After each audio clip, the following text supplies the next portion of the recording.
All right, Zig coming in on the top. Today on the show, we have John Leon. You might be familiar with John's work from a number of projects, some of which being Summer Wardrobe, Abra Moore. He even played with Roky Erickson. Yeah, epic, right? But we're here to talk about his recent project, the Royal Arctic Institute. And this is a really cool project. The music has got this blend of like space jazz country, and it's very melodic and it's a vibe record for sure. And through our conversation, John revealed that it was kind of meant to be listened to as one big piece. But this was a really fun conversation. Like I've been diving in, trying to find stuff kind of about John, because he's been in a lot of projects. He was a full-time hustling musician, so it was kind of hard to find like a through line. But John's got an amazing YouTube channel for my guitarist friends and nerds. If you want a deep dive in some Mark Ribot or some just like cool stuff, check out John Leon on YouTube. His YouTube channel's got some cool stuff just from concerts he's been to, which didn't make it easy to figure out who he has not played with, but it's still really cool. And John was one of the only people so far to look up what I've done. He was telling me the Sea Level tracks he checked out, which was super touching. And like, this was just a fun conversation. I was excited to talk to John, and he was excited to talk to me, and just we nerded out about guitar stuff and his record and his musical approach. This was a really fun conversation. But before we get into that, let's listen to a track off the new record. So the new record's called Catnap Tacoma, and the song we're going to listen to is Fishing by the Lantern.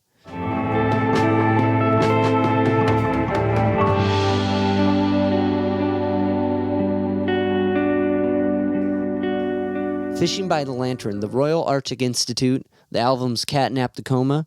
It should be available on all streaming platforms as of this release, and they are doing a cool cassette tape that is release, and I think that's a limited quantity, and that will be on their website and social media links and such. I feel bad because during the interview I kept saying catnip, and I don't know why. I read catnap, but on my mouth came catnip multiple times. But it led to some good cat conversation. John's awesome. This conversation was a lot of fun. I look forward to meeting him in real life one day. But until then, we'll live with this. If you guys can like, rate, review, subscribe to the podcast on all the podcast platforms, or some of them, and just help by doing that little like button, helps me keep talking to cool people and sharing those insight with you. With that being said, this is my conversation with John Leon. Okay. I have 2 cats in the background too, so they're not 1, but they're 5. Okay, yeah. They're getting the zoomies right now. Man, that's all it's been here is just zoomies. Yeah? It's been great. We brought him home like a week and a half ago, and it's been so amazing to watch. They're such little lights, but my God, I would do anything to have that much energy. Right. For just, I would give 3 years of my life to have that much energy for the rest of my life. You know what I mean? Well, in a way, right? You're living it faster. It's go time. Go. Yeah, exactly. Have you always been a cat guy? No, that's what's funny. I was always highly allergic to cats. Huh. And I mean, I didn't dislike them, but I stayed away from them. Like, I never bonded with a cat. And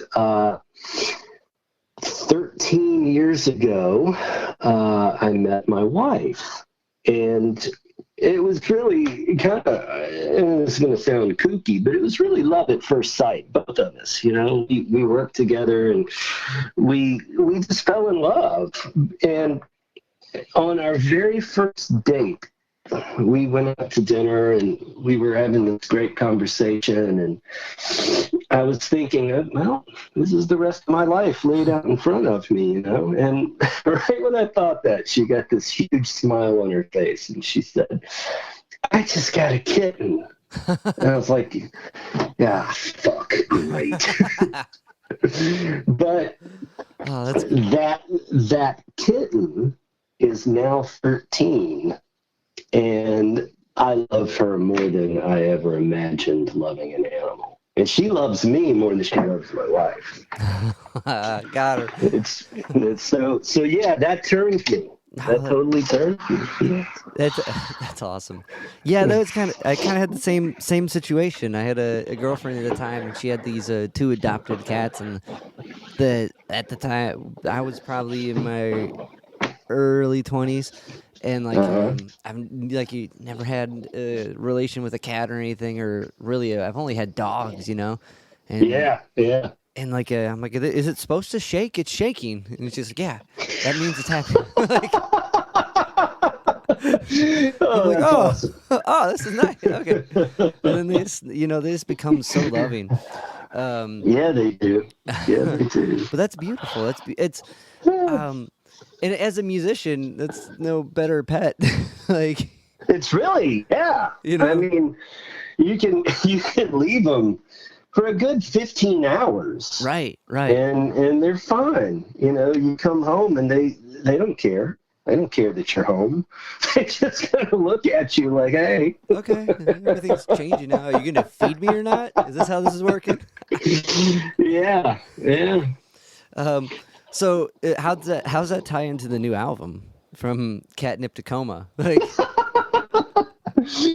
no, I don't. Well, God, I never thought about that. It doesn't really. From Catnip to Coma was, that title is actually stolen from a literary passage from one of my favorite authors, this guy named Brian Catlin.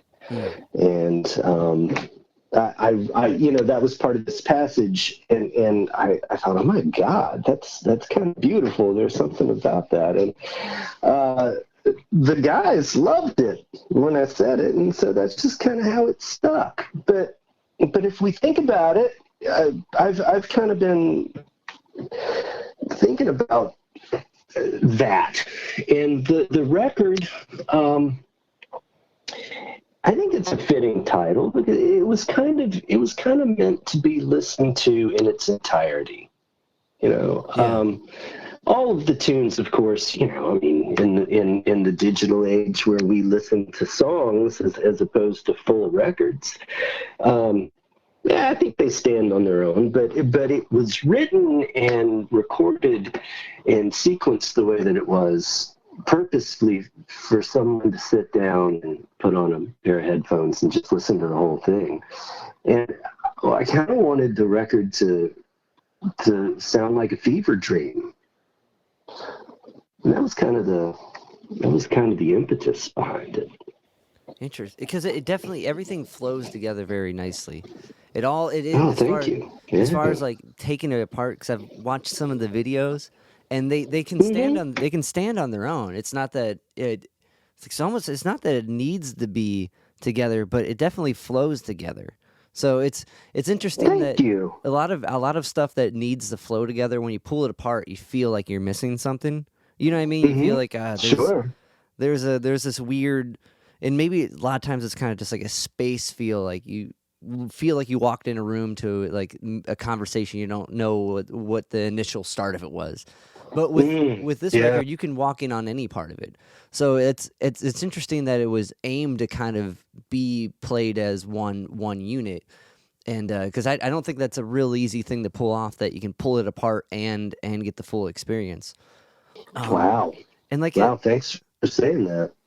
That's awesome. It's as far as like a guitar player diving into this record, I'm like, this is cool stuff. Like, let's talk guitar. Yeah. Let's talk guitar today. We can talk about this record all we want, but oh man, we'll get to that in a minute, because I watched this morning. I've been listening to your record. Oh snap! Really? Thanks. Oh yeah. I love it. And this morning I watched Stomp live at Negative Space. Oh no way!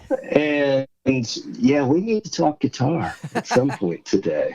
Yeah. Oh, thanks so much. Phenomenal. That stuff's great. Wow, thank you. That means a lot. No one ever looks me up, so I appreciate that. I sent that video this morning to our drummer, Lyle Hysen, and he immediately texted me and was like, how does that guy do that with an acoustic 12-string? What is he doing? Awesome. And I said, well, he's running it through a lot of stuff. You know? Yeah, you're not wrong. It is going through a lot. But I got a what's the pickup? Seymour Duncan mag mic with the mic off. Oh, cool. And like, oh, wow. Okay. I got that and the Fishman pickup. I don't know what it is that's in that guitar. And I'll snake both of them together into a Boss line switcher and level them out. Oh, wow. So it's like two pickups with two inputs. Okay. And I run that through I have a boost for the clean and a dirt for the Tomb Screamer for the dirt. And that goes into this amp my dad built. So my dad's been building amps. He's been like... oh, wow. Wow. He doesn't play, which is the funny thing, because every time I tell someone, it's like, oh, yeah. My dad's really into like setting up guitars and like building amps, but he doesn't play. So it's cool because I get to try it out. That's funny. That's funny because I don't play piano, but I trained as a piano tuner and piano technician. Huh.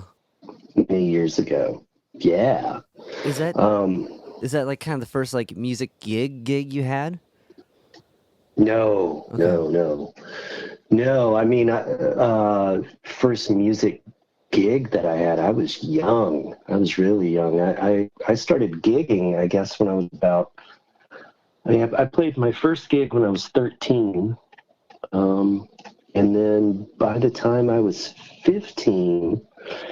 I was playing on a pretty regular basis with guys that were a lot older than me. I was lucky. When I grew up on the Alabama Gulf Coast, in Mobile, Alabama, and I started playing in the late 80s. And you don't think of Lower Alabama as being necessarily a music mecca, and it's not, but at that time, there was a great music scene down there,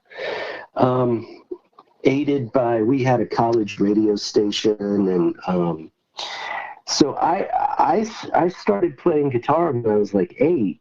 My dad was a guitarist, and I come from a musical family, but yeah, so when I was about 15 is when I started playing for money, in cover bands, and my mom and dad were really great in that they would let me go play in bars when I was 15, and that's kind of where it all got started, and I just kind of followed that road from there, and yeah, what's like the sense of like the music scene that was happening? Was it like kind of rock, blues covers, country music? Was it like new wave? Like what was the kind of the pulse of it? It was all of that. I mean, of course, being the Deep South, there's this huge blues and Southern rock tradition, and of course, there's a huge country music tradition down there as well. But for me, the thing that I was the most excited about was, the sort of 80s new wave thing. We had a college radio station, and the DJs there were playing all of that stuff from the 80s, like the Psychedelic Furs and Echo and the Bunnymen and the Smiths. And they also did a lot of 80s hardcore, like the Circle Jerks and Black Flag. And being a kid, that stuff was really exciting to me.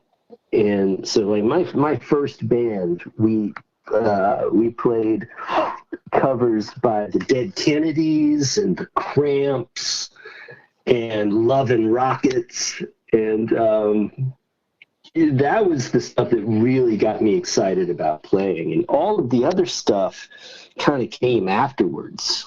Once I realized that this was what I wanted to do for, that word career, that's when I really kind of went backwards and delved into all of that stuff. But you realize that it's all around you growing up. You hear that stuff everywhere. And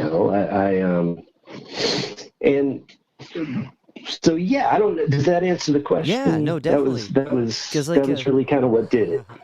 Well, because like I'd imagine like the country blues southern rock thing being a thing, but like that doesn't, just because that's what's around doesn't mean that's what inspires you, because that can be intimidating because those guys rip, Oh yeah. and Oh yeah. the sense of just being able to play and it's all right to create and be musical doesn't necessarily come from seeing someone just kill it. That's kind of intimidating. It really is. Yeah. That doesn't, oh yeah. Yeah. it You're doesn't right scream about that I that. can do it. It screams that I need to work before I even think about doing it. Like, But boy, punk rock, right. anybody can do that, right? Or at least that's what that's kind of how it seems at first. I mean, of course, my God, there are musicians within the punk rock canon who are, like, let's take East Bay Ray from the Dead Kennedys. He is an unsung guitar hero. He was the guy that really brought chops and a sense of harmony and a deep knowledge of music theory to punk rock. He was the guy that brought melody to it. And a lot of people, you think of punk rock being these guys in a garage banging out 3 chords, and that stuff's great. But there was a lot more going on with it. Definitely. For a lot of those guys. Like, he was a huge influence growing up. Oh yeah. Yeah. Okay, I can hear that now that you say that, because there's a lot of crunchy notes, there's a lot of tritonism, like there's a lot of like dissonance within the Dead Kennedys, but like it's kind of like when you hear that in the sense of like a band like Primus, you're like, oh, it just it works. It's a little weird sounding, but as soon as you get that dissonance and put like a groove to it, and if it's coming at you like at hardcore speed, like it doesn't feel as like, but yes, okay, like it's like all that put together. Because like, and another thing, like if like with your music, with your melodies from diving into the last few records, I feel like they're very not horizontal, like as far as how they're approached on the guitar. And this may be a sum for some of them, but it feels very lyrical in a sense. And then like East Bay Ray kind of as far as like punk lead is considered, he's more lyrical with how he plays certain things, I feel, than someone like Johnny Ramone. But maybe not, Well, I mean, I'm taking that back as that comes out of my mouth. I mean, Johnny Ramone, my God, we wouldn't be sitting here talking about this stuff without him. For sure. But you're right. I mean, they were really 2 completely different animals musically in terms of what they brought to the table melodically and chops wise. Right. I think East Bay Ray was probably a far better guitar solo guy. Yeah, definitely. Than Johnny Ramone. But man, Johnny Ramone, my God, what a character too. We're worshiping at the altar there. Was it so? Did you catch the Dead Kennedys? Were you seeing any of these bands that they came through, or were you just hearing the records? Oh, I was just hearing the records. It's surprising. Hang on, let me back up. Living down there, you kind of isolated. There were great shows that came through. A lot of them I was too young to get into at the time. I a little bit later on, I got fake ID, and then when I was playing on a real regular basis, the club owners all knew me and they kind of ushered me in. But I don't think the Dead Kennedys ever played anywhere near where I lived.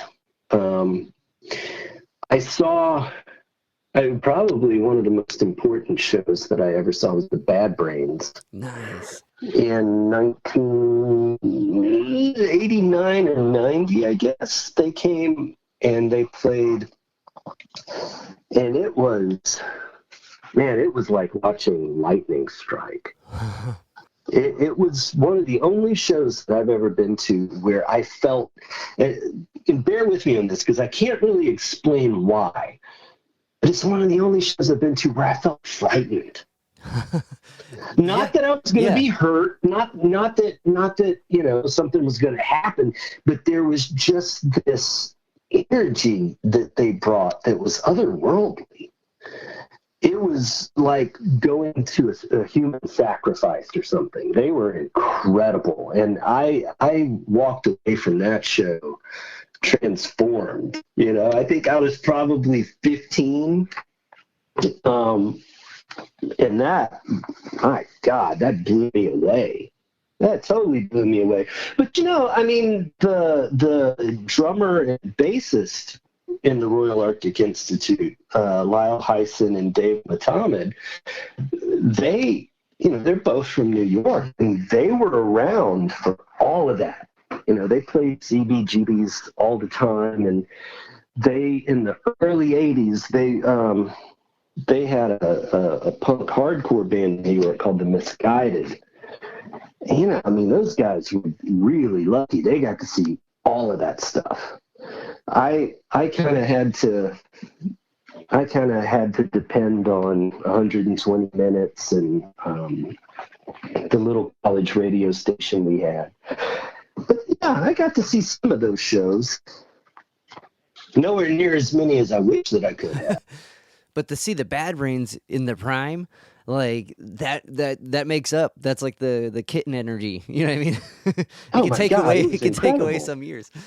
It was incredible. I can't find words really to describe the intensity of that show. It was a whole other level. I've never seen another show that came anywhere near it, intensity-wise. It's interesting that you say like lightning, because that's frightening. You know what I mean? Like, but it's also beautiful. And the Bad Brains, man, like, what a cool show to get that. Like, it warms my heart knowing that, like, HR still playing, even though it's not Bad Brains. And, like, there's just, like, to know he's doing his thing out there. Like, have you watched the two documentaries? There's a Bad Brains documentary, and then there's the one about HR. Have you seen both of those? I've seen both of them. Yeah. Boy. Yeah. Right. What do you say? What can you say about that? The one about HR, there were so many parts of that were really heartbreaking. But at the very end, he finds some peace. Right. He finds love. He finds medication. Thank God. Yeah. And so yeah. It's like it's interesting, like, because with that whole arc of it, like when you watch the Bad Brains one, you don't really get that like kind of detailed as you do with the HR one, but like just how like you gotta take care of yourself like that, and if you don't know, you know what I mean, and like it is I guess spoil it for anyone who hasn't seen it, but it's a good spoiler because you want it to end good. You want want HR to be playing shows and doing cool things and continuing to inspire the PMA. No, I know. But I saw what was I going to say about that? Because I saw as of lately, because I've been going back and forth with trying to catch his ear for a little bit with his I think it's his wife through email. And like he's playing shows and stuff. And like I caught him once in Ohio with he was playing with some other reggae band. Like he would play a few tunes by himself, and then he was just carrying around this like semi-hollow guitar. It was just super like blessing. It was really fucking cool. And like it was he was playing an Ibanez Artcore. That's the one. Yep. Which are surprisingly great guitars. Yeah. Have you ever played one? Yeah, my buddy had one. And like, they're great. Once we set it up, it was really good. Yeah. They're great guitars. Did you But ever? that's a whole other thing. Do you ever get rid of your Telecaster? Huh? Did you ever get rid of your Telecaster? What do you mean? Weren't you? You were selling it or something. Before I saw some video of you. Oh, dude, you dug deep. That's about 9 years ago. Oh yeah, that thing's long gone. Oh, you choked me out there. Yeah, that's long gone. I kind of wish I had it back. Oh no! I mean, I feel sure. I don't know. I mean, I would imagine you know about dear acquisition syndrome and regret that comes along with all of the things that we let go of. I can't play Telecasters. God, I've tried so hard. All of my favorite guitarists play Telecasters, and they make them sound so good. I've tried and tried, and I just can't. I finally let go. You know, it's okay. It's not my thing. I wish it was, but you know, it's kind of like finding the acceptance that I'm never going to have a six-pack. You know, and I'm never going to be able to play a Telecaster. That's all right. They're weird. They're weird because you hear like, you know, I mean, you hear like Danny Gatton play a Telecaster and you're like, what the fuck? And then you hear like someone like Joe Strummer and you're like, what the fuck? How are they getting these? Like, it's such a, I don't know if it's a cheap guitar, and that's, you know what I mean? Like, it just always, I don't have one, right? But I've played Friends, and like I'm always like, I want to learn how to like do some crazy chicken picking stuff and have my own, like, because that's the sound. It comes from this twang like guitar here, and like I just never have found one that's been like, this is gonna pan out. So when you said that, I'm like, all right, it's not just me. I read an interview with Keith Richards once where he was talking about Telecasters. And I'm not going to do this any justice, but the gist of what he was saying was that they are so archaic that they really force you to be on top of your game, because if it sounds bad, it's going to sound really bad. And if you can make it sound good, then it's going to sound really good, like a Telecaster is supposed to sound. But if you're not on top of your game with one, it's going to accent all of your faults. That would make sense. I remember when I read that, I was like, oh, yeah, man. I've always... Here's a good one, though. I lived in Austin, Texas for about 15 years. That was, you know... in Austin, you can't throw a rock without hitting a really good guitarist. Right. You know, and so I always stayed away from Stratocasters on principle. You know, it was stupid, but, you know, I was like, I'm not going to play a Stratocaster. All these other guys do. Yeah. Yeah. And then my band was on tour. Which band was this at the time? This was this really interesting band called the Summer Wardrobe. Okay. And I'm primarily, at that time, especially living in Texas, I was primarily a pedal steel guy. That was my thing. And I played pedal steel in this band called the Summer Wardrobe that I co-founded with a good friend of mine. Anyway, we were on tour, and we had a day off in New York City. And I had heard that Richard Lloyd from television gave lessons, right? And so I looked it up, and I thought, I've got the day off. I'm going to take a lesson from Richard Lloyd. And so I found his number and I called him, and he was teaching out of the music building in Midtown where he had the studio. And so I went with the other guitarist in the band. We went to take a joint lesson from Richard Lloyd, who, do you know about Richard Lloyd? Yeah. Do you like television? Yeah. Okay. I did an interview with him. Oh, okay, great. Yeah. So he's like the Stratocaster guy. Yeah. And so we went to this interview, and oh boy, yeah, I'm going to say this. I'm going to go there. The whole time, he huffed whippets and yelled at us. That doesn't seem off character, to be fair. I mean, the whole time, like, he's huffing whippets and trying to show us something, and when we don't do it the way he wants us to, he starts yelling. And after that, I was like, that's it. Stratocasters are my guitar. That's it. I've found my guitar. So that was kind of what broke me from my bias against those wonderful guitars. Was it that's really interesting because like he's definitely got chops and like oh God, he's amazing. But he is a glorious kook. Like, how did it was awesome. Yeah. Wow. He didn't learn anything other than this. I don't ever want to huff a whippet.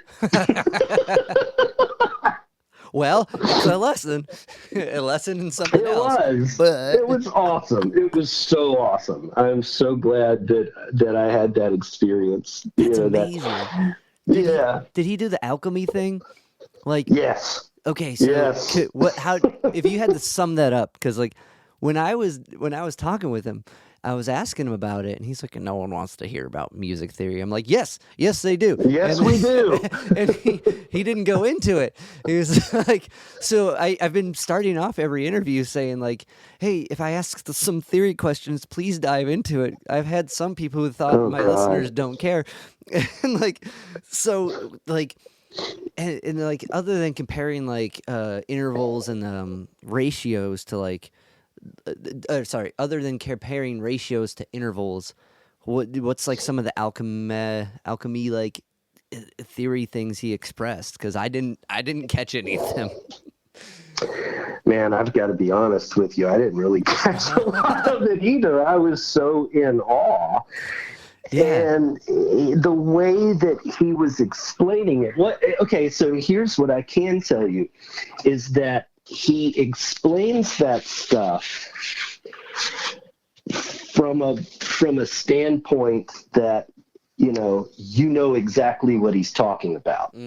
Okay. When you don't, but he kind of approaches it like he's talking to someone who really, really understands everything he's saying. I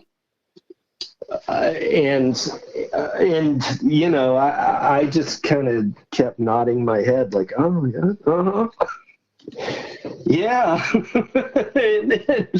But he was. I feel like I'm painting a negative picture of the man, and he was awesome.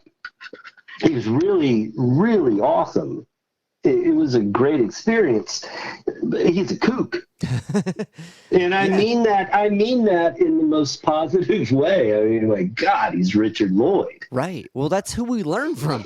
You don't learn from the guys. That's who we learn from. You don't learn from the guys that just like follow the Mel Bay book and like, yeah, if you really want to, you follow the form. That's how you get good.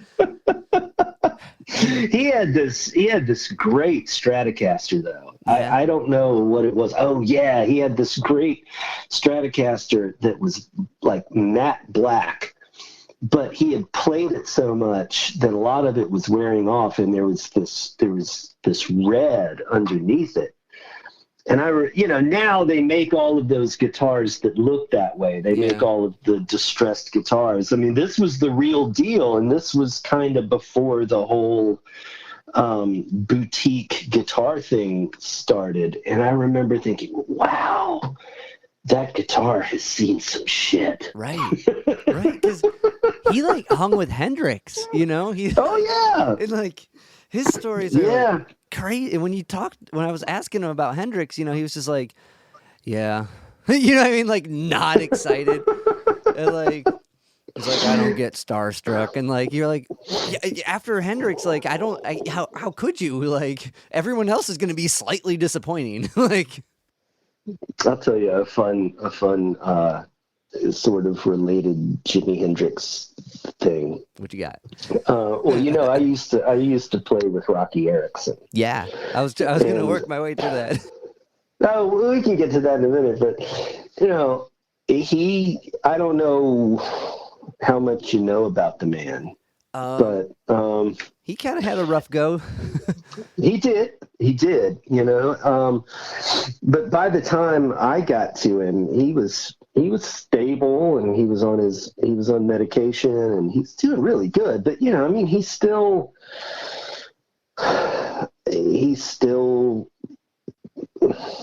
I'm not exactly certain how to say this. He still was other. Right. Well, he was other related. Yeah. And so the whole Hendrix thing one night, I used to have to go pick him up for rehearsal. Yeah. So I would drive to Rocky's apartment and pick him up, and it would just be the two of us driving from South Austin to North Austin where we rehearsed. And one night we were in the car, and I said, Roky, did you ever see the Beatles? And he said, no. Did you? I said, no, I didn't. I never got to. What about, did you ever get to see Jimi Hendrix? And he's like, no. Did you? I said, no. He died a couple of years before I was born. and Roky just said, oh, that was kind of how when I say he was sort of related to other. Right. Well, kind of how it was. What he went through, and because it was when he was living at the apartment, was that after he moved? Because he moved in with his mom for a while, right? Oh yeah, and he was with her for a very long. And because his story was in the late '60s. They were busted in Texas for marijuana, and he had a history of, I think he had been diagnosed with bipolar disorder. So in order to not go to jail, they used that. And instead of going to jail, he went to Texas State Hospital for 5 years. And at that time, they administered electroshock therapy. Now, here we are, 2022.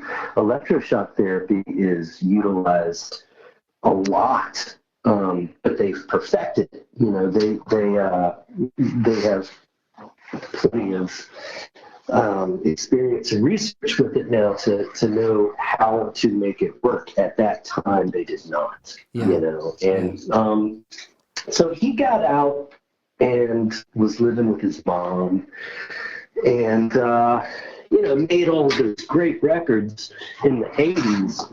But I think by around the 90s, he really wasn't doing well. That's when he was living with her, and then his youngest brother, Sumner, got custody of him and brought him up to Pittsburgh and got him in treatment and got him stabilized, got him on medication, got him in. Doing really well, and that's kind of how he had his whole reboot. And because I saw that doc on him, and he's following the 13th floor elevators, and his solo career post. It's beautiful because at the end it gets better. You know what I mean? And and it's amazing how hard of a struggle that is. But when he was well, how did that manifest? Was he kind of bipolar, or was he just kind of there than not there type deal? What did that look like when it was kind of difficult working with him, or when you noticed it was kind of a off kilter, or you know what I mean? Well, when I say off kilter, what I really mean is that he was just kind of just very eccentric and just very other related. And some of that, I think, was,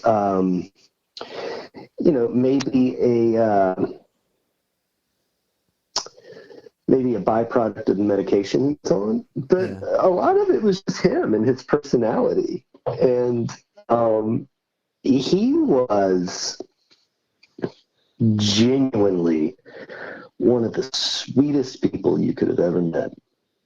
He was warm and funny and just kind of like a teddy bear, you know. He loved to eat. Like his whole life revolved around mealtime. You know? We used to go to Sunday brunch together. Like the band, we would take it to Sunday brunch, and oh man, he was so happy.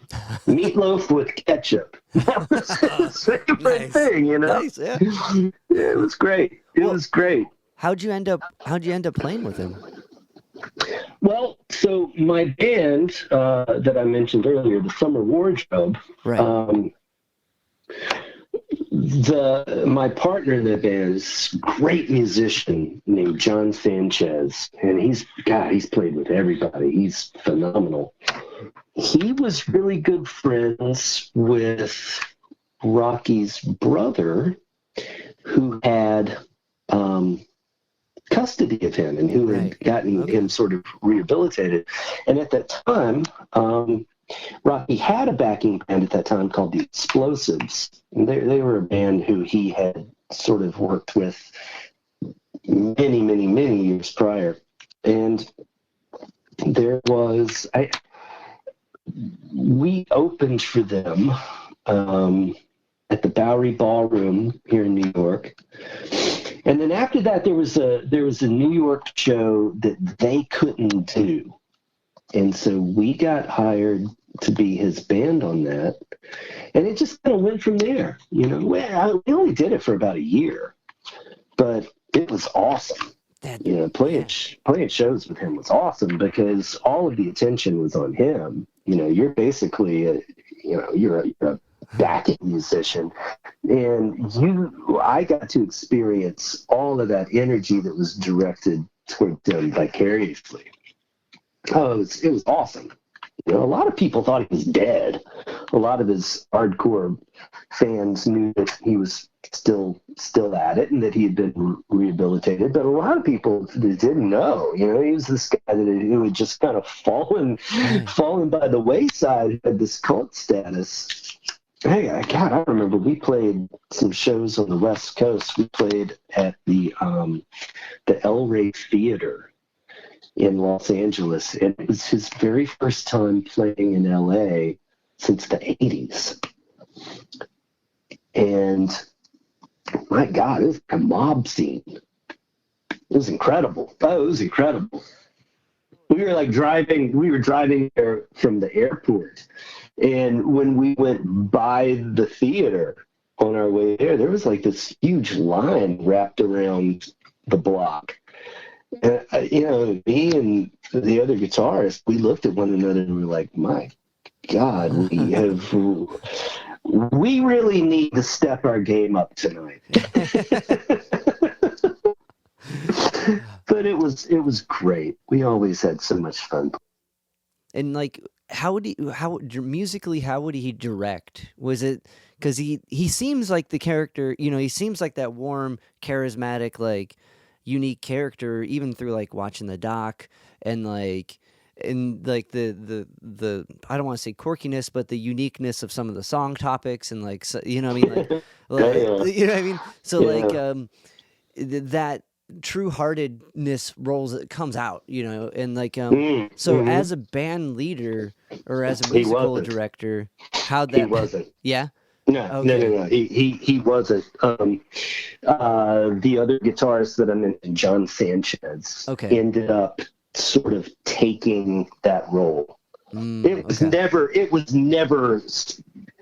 specifically said you're the band leader, but that's really kind of what ended up happening because Roky, he was just happy to be alive, Right. I mean, he never once would stop and say, no, do it this way. Okay. You know, we learned all of those songs without him there.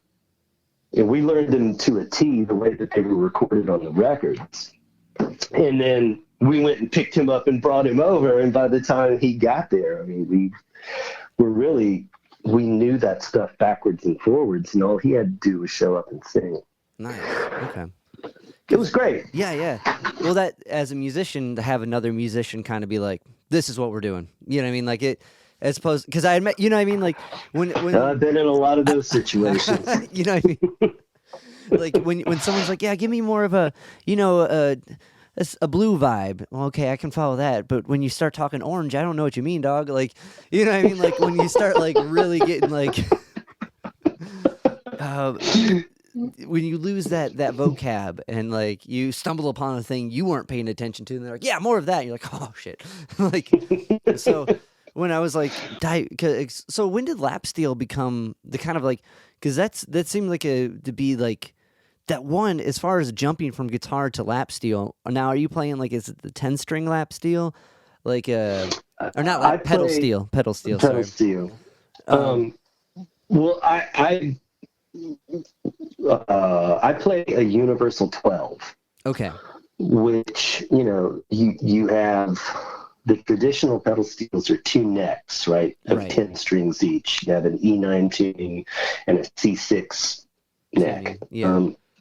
So the universal 12 smooshes those together so that you have an E9 and B6 tuning. Okay. I mean, if you want to get really technical, you know, F sharp, D sharp, G sharp, E B, G sharp, F sharp, E B, G sharp, E B. So that's, you know, that's your extended E9 tuning, and via a combination of knee levers, you know, you change the tuning to a B6. It's just a big giant math problem. It's the hardest thing I've ever done. I started playing lap steel first, late 90s. I had always loved the sound of pedal steel, and I had always been told, you know, that it's like one of the hardest instruments to learn. And I was always just in awe of the guys that could do it. I didn't fall into it from a country standpoint. There was a band from San Francisco called the American Music Club, Mark Eitzel and the American Music Club, and they had a pedal steel player who approached it from a completely non-country perspective. And I would listen to those records and think, "Oh my God, that's breathtaking. What is he doing?" You know? But then I associated it with, well, you know, I'll never be able to do that. Pedal steel is supposed to be the most difficult instrument, and blah, blah, blah, blah, blah. And then one night I went to see Richard Buckner, and he had this pedal steel guy named Eric Haywood playing with him. And in retrospect, Eric Haywood had like a Showbud beginner's model that only had 3 floor pedals and 1 knee lever. But I watched him play all night and thought, oh man. And the following week I went out and bought one, and I found a teacher, and I started practicing my ass off and found my way into a band that didn't really realize that I wasn't that good. And you know, just kind of learned that way. And like I said, living in Austin, you know, you can't, I think I said earlier, you can't throw a rock without hitting a really good guitarist. But if you learn to play something like pedal steel, all of a sudden it opens up a lot of doors for you. So I just practiced and practiced. And once I got, you know, competent on it, I started doing a lot of country shows. Those guys have all the money. Yeah. so I did a lot of session work. I did some touring with some people. And I just kept doing it and kept honing that craft. And, was that the question? Yeah. Cause I play lap steel, and I've been wanting to get a pedal steel, and do it. Do it. And then I look at how much they cost. I'm like, I can't do it. Like, I don't know. I mean, you can get some. Look, if you're going to do it, I highly recommend getting an E9. Okay. 3-pedal, 2-knee lever model. So what do the levers do compared to the pedals? Same thing. Okay. They lower and raise strings. It's just a different combination. Oh, okay. Yeah. So, but if you're going to do it, you need one that's at least 2-knee levers. You need one that's going to lower the E's and raise the E's. Okay. And of course, like the traditional 3 pedals, the A, B, and C pedal. And now there is just a wealth of instruction on YouTube. There's some phenomenal teachers on YouTube that you can get so much information from, and who really break it down in a way that's digestible, so to speak. Yeah. But I started on lap steel. That's a great place to start, because that allows you to really work on your right and left hand technique. Right, and just moving with those, like, the intervals, like the sixes, and like just even trying to be not vertically, horizontally expressive, right? Because you learn how to run these scales up and down, and I think that's what pans so much. That makes the fact that you spent so much time honing this craft and listening to your record now, that makes sense why the melodies work how they do, and like, because like. It definitely has the kind of bounce back to this record, but I'm gonna look into that, because I want one. Yeah, do it. And like they're a couple, that's a couple $1,000s. So I got to keep hunting until I find one I can afford.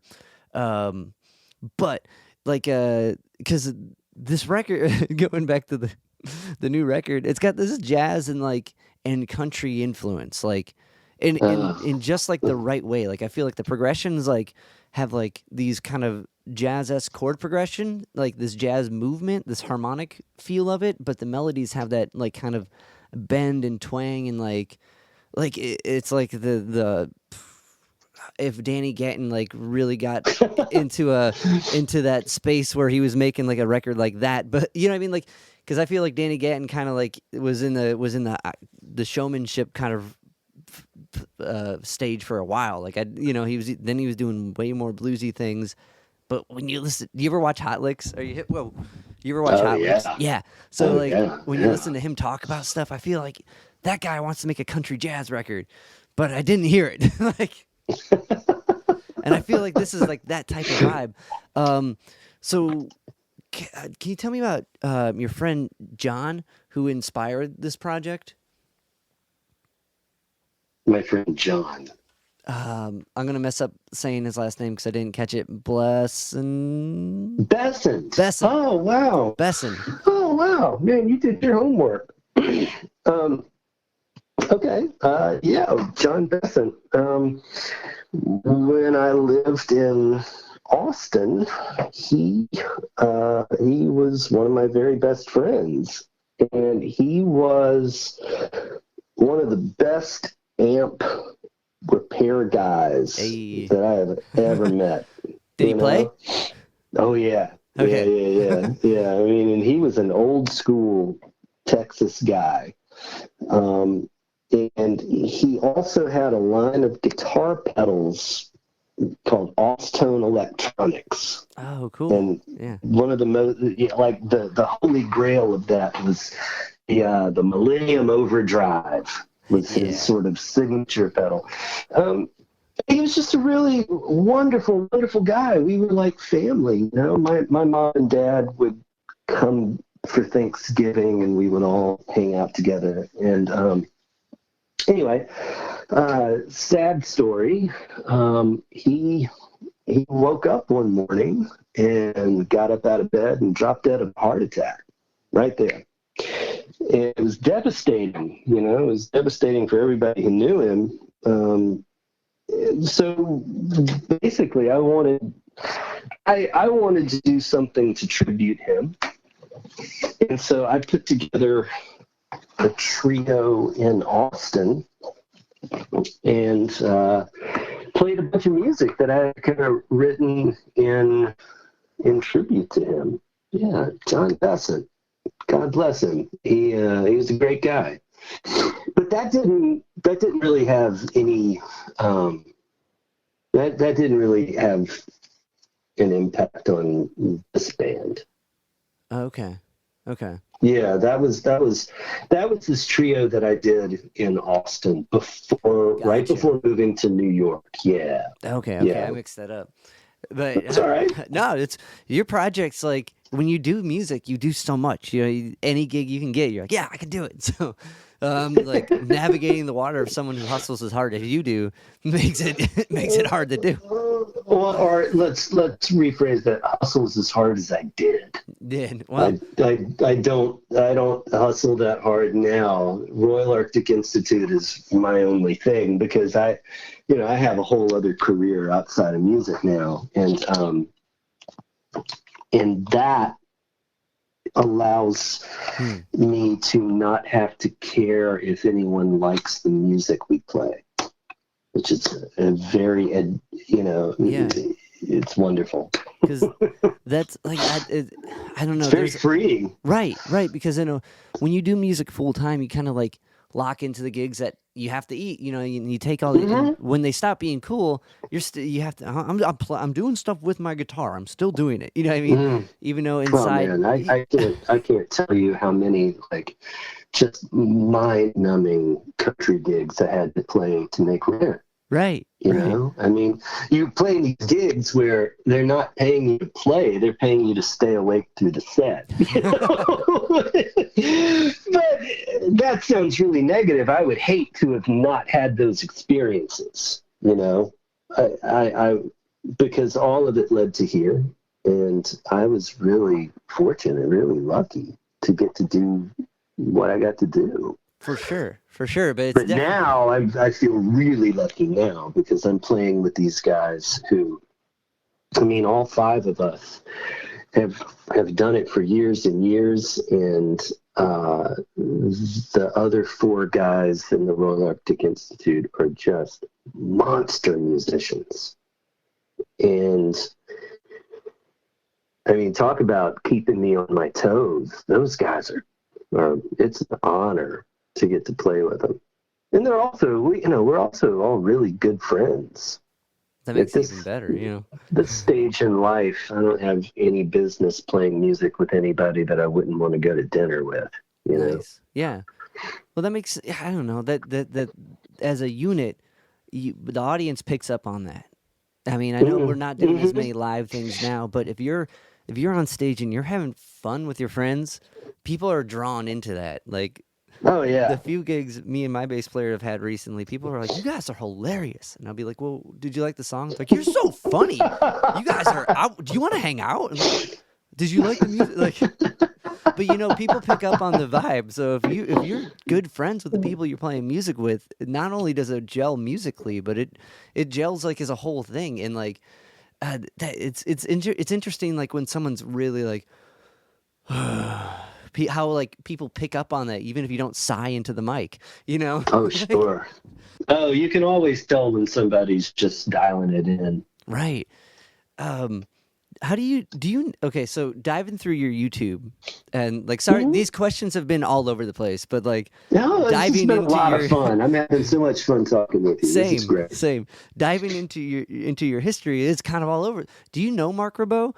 Or do you play with him? Because there's so many good concert footage of him and like interview footage of him.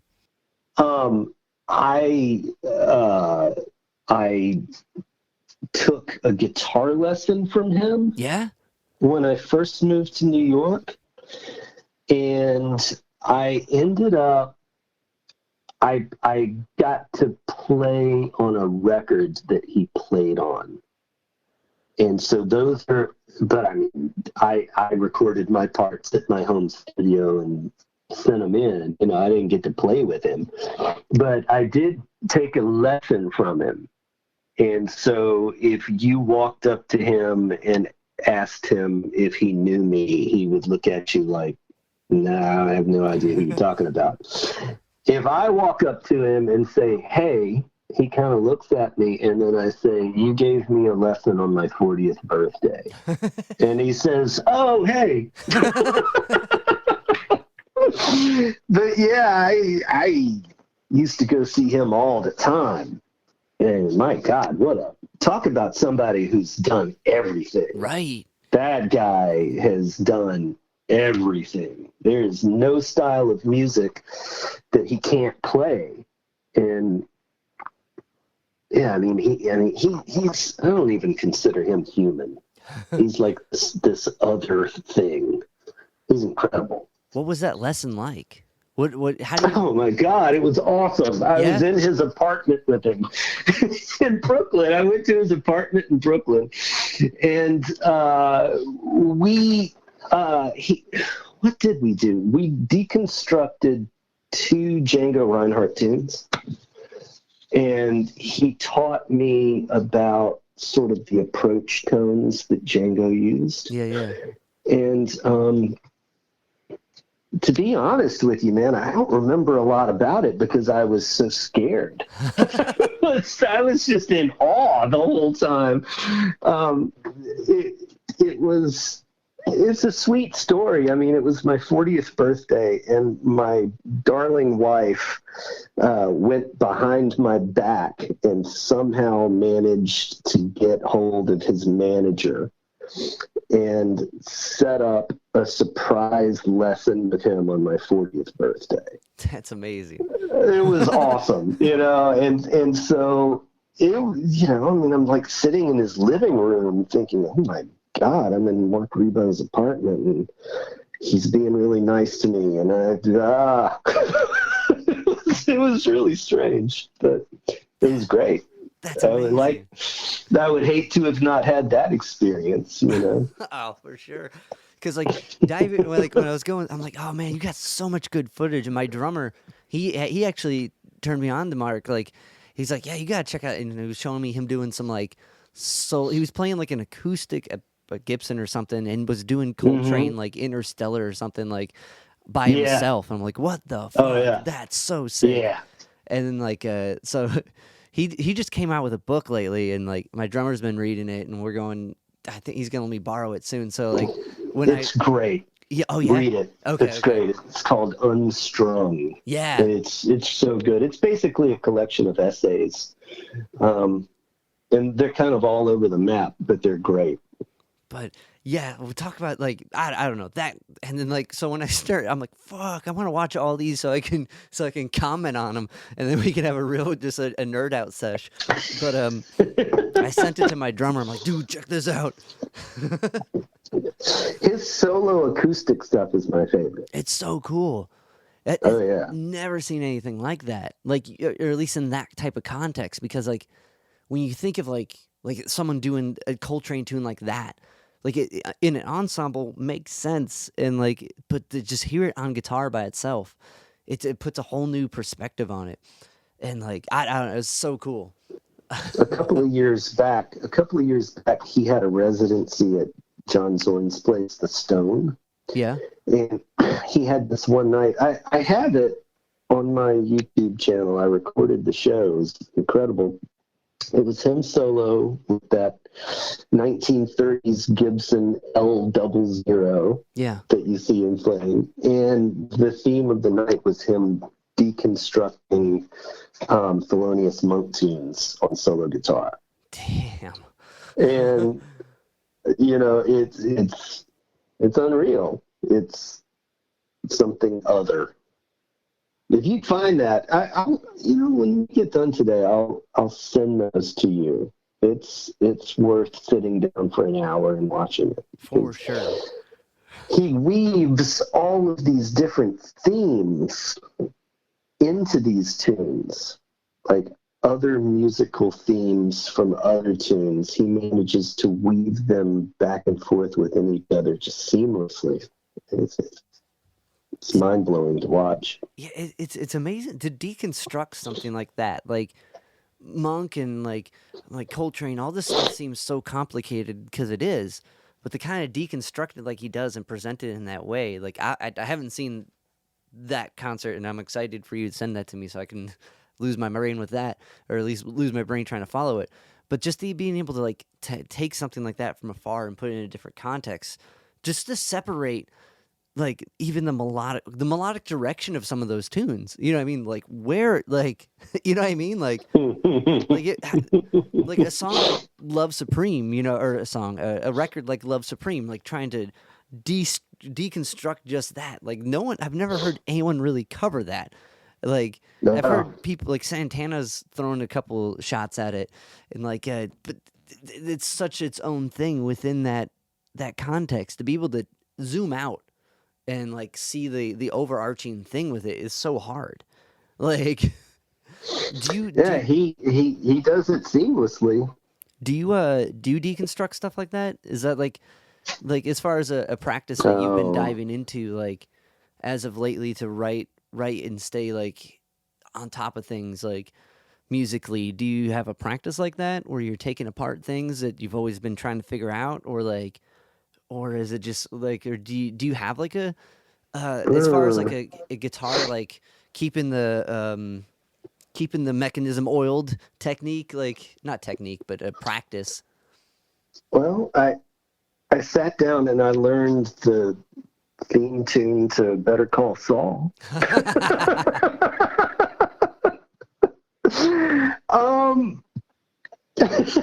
Yeah, I thought, God, that's great. That is. How do I practice? That's a great question. I don't really know how to answer it. I don't necessarily deconstruct stuff. I learned some different arrangements for some Christmas tunes. Yeah, that I've done. Walking in a Winter Wonderland and Dreaming of White Christmas. But no, I just sit down and start playing, and if something comes out, I'll follow it. But then there are also, you may have had this experience, there are those days where you'll sit down and pick up your guitar and you realize, if I continue playing right now, I'm going to hate myself, so I'm just going to walk away from it. Yep, definitely. I've had a lot of those days over the past week being sick. Yeah. I'll come in here and start trying to play and nothing will come out. But the way that I learned growing up, I had a lot of different teachers over the years, but I had this one teacher who we would sit down and pick apart Dead Kennedys records. And he would teach me how to play all of East Bay Ray's parts. And that was really kind of how I never learned to read music. It's a big regret of mine. I wish that I had listened to my parents and actually sat down and studied music notation. But I did learn theory, and, I can read chord charts all day, but just not, music notes on a page. But I always pretty much learned by sitting down and listening to something and trying to pick it apart. Yeah. Not necessarily deconstruct it, but just pick it apart from what I was hearing. I would hit stop, rewind a lot. It's such the guitar thing, like guitar is such a feel based, like instrument that like it makes sense that the chord chart, like even like taking a piece of sheet music and trying to play it on the guitar, how the voicings and like positions are spaced out. Like there are some that work better than others, but there's no, like on piano, that's middle C. On Yeah. guitar, it's Yeah, just like yeah, yeah. whichever one you want to do. Like, Like, when I was a kid and I first started playing, my first teacher gave me the Mel Bay book, Nice. and I was like a 8-9-year-old kid, and I wanted to be Brian Setzer. And I've got this guy with glasses trying to get me to play Twinkle, Twinkle, Little Star out of the Mel Bay book. And I'm like, fuck this. This isn't what I want to do. This town has not been rocked. And so I got my parents to give me another teacher.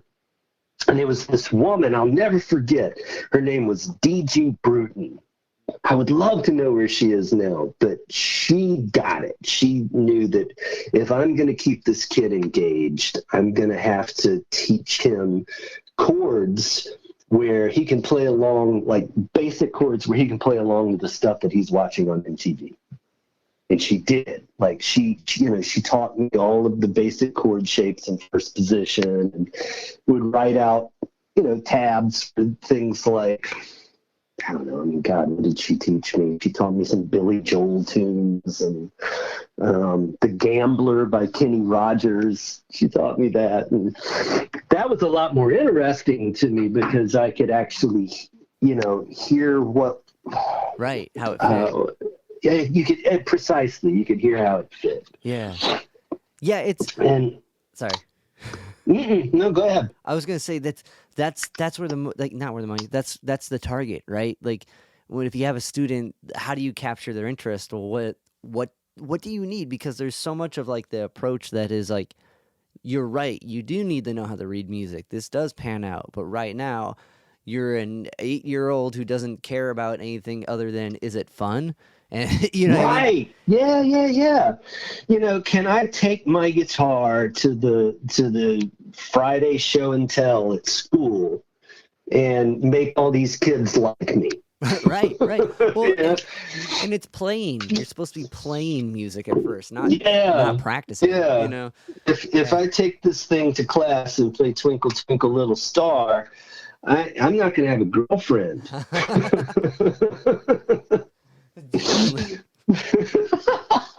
Definitely. But it's always interesting because like as far as like writing, I mean, like I'll ask a lot of songwriters like if they have a practice or a routine, but when it comes to guitar playing, like I find myself just like finding books on whatever and being like, I don't know anything about Cuban music, and here's a book on like Cuban music adapted for the guitar. I'm gonna read through that. Not that I'm gonna ever play it, but I just like the constant, and I think it's a guitar thing, right? Because like even with like jumping to lap steel and then the pedal steel, like there's like this thing with guitarists that they're like, oh yeah, at least I've noticed. Okay, there's a thing with this guitarist talking right now. There's I want to learn bits of everything. Like, oh, jazz is cool. How do you do that whatever run? And like, oh, who else is cool? Jimmy Page. How's he? You know what I mean? Like, there's like kind of like this scattered mindness of like all these cool things, and like, so that as far as like what I've been doing, it's just like watching Hot Licks DVDs and like just like trying to get in different mindsets, and that kind of sparks like, well, that progression was cool. Can I make that into a song? Yes. Okay, so let's take it back to Mark Rebo for a moment. He had this quote that I'll never forget. He said that you develop your own style by trying to emulate your heroes and failing. Right? Yeah. So I'll sit down with a Hot Licks video. I'll sit down with the Danny Gatton Hot Licks video, and I won't be able to play that stuff. But what I take from it, I can throw it into something else. I do that a lot. Right.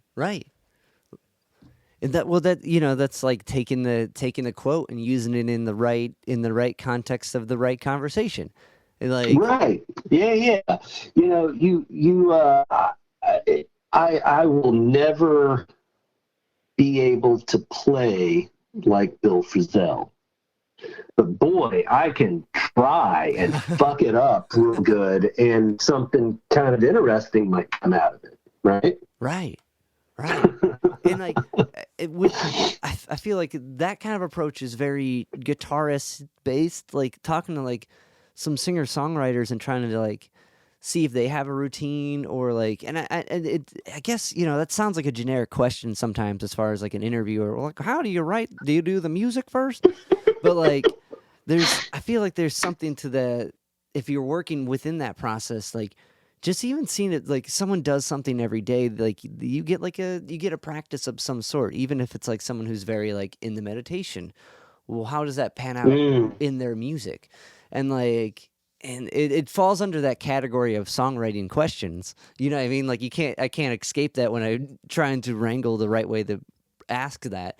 But like, I just always find that fascinating. Like, there's all these little bits of different approaches, and like, but with guitarists, I feel like there's that, like, just even taking the lick and like trying to make it your own is in the big scheme of things, like doing that with a song. You know what I mean? Like sometimes sure. songwriters, you know, they'll harp on a Dylan theme, like, okay, this is all talking blue shit. You know what I mean? Or this is all no a rephrase, or what do you call it? Tags at the end, like "Can't Buy Me Love" or whatever, or it's just one phrase at the end of the sentence. Just like weird like song forms, but like for the guitarist, it seems like to be around that kind of stylist choice. But that's a really solid quote. That makes me think of Mary Oliver has a quote like that, and it's basically like self-expression can't be obtained until one tries to emulate, and it was like through emulation and like, or that's not even a word. um, through a what's the word I'm looking for? Replication and like extreme dedication, one can find self-expression. And like, It's pretty beautiful. I botched it. That's me trying to remember it, but it hits that Mark Ribot quote like in the same way, like, Mm. which means I really gotta get that book now. Shit. Oh, it's good. It's really good. It's a great read. It's a great read because, you know, like I said, it's kind of in essay form, so you can just read one and put it down and come back Nice. to it a couple of weeks later if you need to. Are you a big reader? Oh, yeah. Yeah. Yeah. Oh, yeah. Um, yes. What kind I'm of an what's avid reader. like what kind of Um, like philosophy? Are you into poetry? Are you into like I'm kind of into, ooh, I like, I mean, I read whatever I can get my hands on.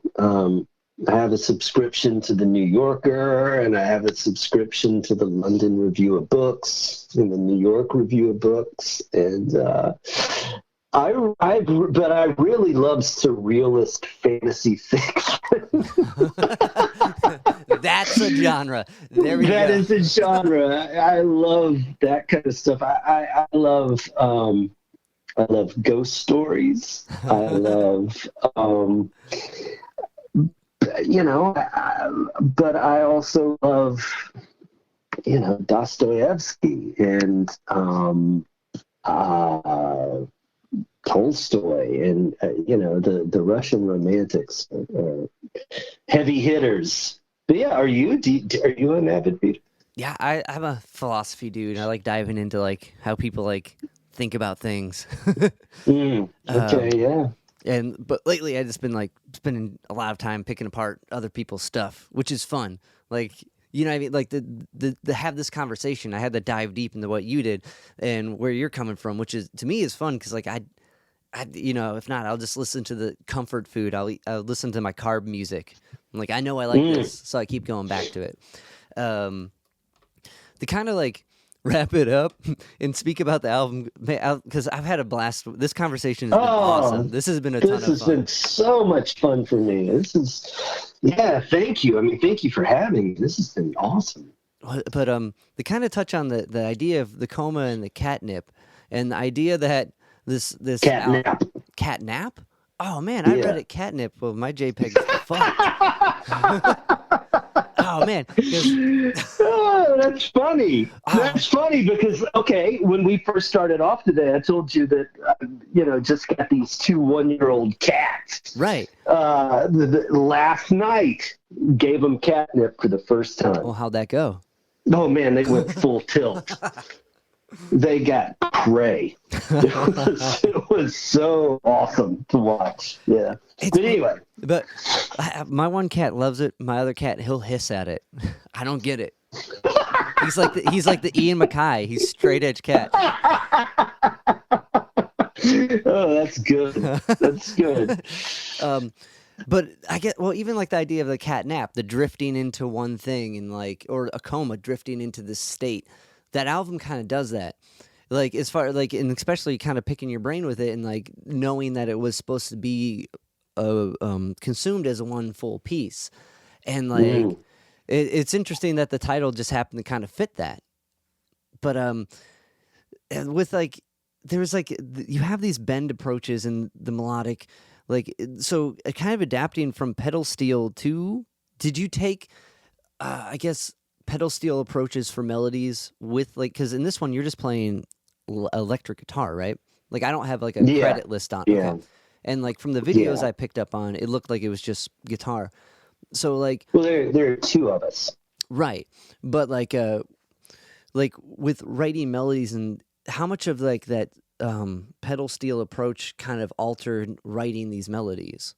Because I feel like there's like this, you have a very unique approach to it that I haven't really heard, which is really cool because it's like I've heard it in its own context, but not in this. You know what I mean? Like this kind of like jazz country space, and like I don't want to define what your music is because it's that's just my like my understanding of things and trying to describe it back to you, which is always argument somewhere. But like did that practice really pay off in writing like this, and does that pay off like as far as understanding pedal steel?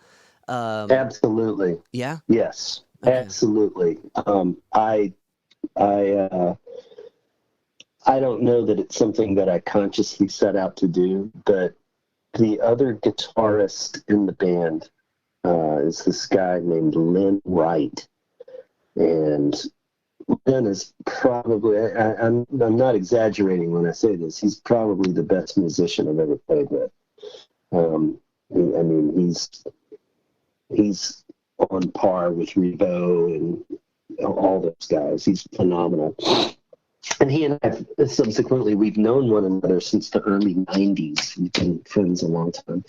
But this wasn't something that I had ever really thought about until he said to me, you approach guitar the way you do because you're a pedal steel player. And it wasn't until, someone had kind of verbalized it that I thought about it, and it was absolutely right. Yeah. Cool. Because like it's that, that totally that answered it. Yeah. I mean, sorry. Sometimes my questions are more just like kind of thoughts to kind of like expand upon, but like that it's interesting that it was all kind of like not thought out, like it just happened, and like which it was totally just happened. There was nothing. There was no. I never once thought, I'm going to try to play this like I'm playing pedal steel, but because I played pedal steel, it came out the way that it did. That's beautiful. And it's weird because like to kind of compare that to like a talking, right? Like when you talk with someone long enough, you pick up on some of their phrases or some of their like philosophically, like how they're going to think about this topic, and then you kind of expand upon it that way even when they're not there, right? Mm-hmm. And like it's interesting to see the music kind of inverse of that. But you know what I mean? Like when you hang out with you hang out with a friend who's just sick a lot, and you start saying sick, or when someone really harps on the like tritones for no reason and looks at you when you're doing it, like, and you start doing that in the wrong project, and like, why are you doing that? And like, well, that's hip. Oh, that's funny. But awesome. Yeah, now I hear where you're coming from. Yeah, I'm glad that you picked up on that. That tickles my heart. Awesome. Well, John, thank you so much for chatting with me. This has been awesome. Oh man, thank you. This has been wonderful.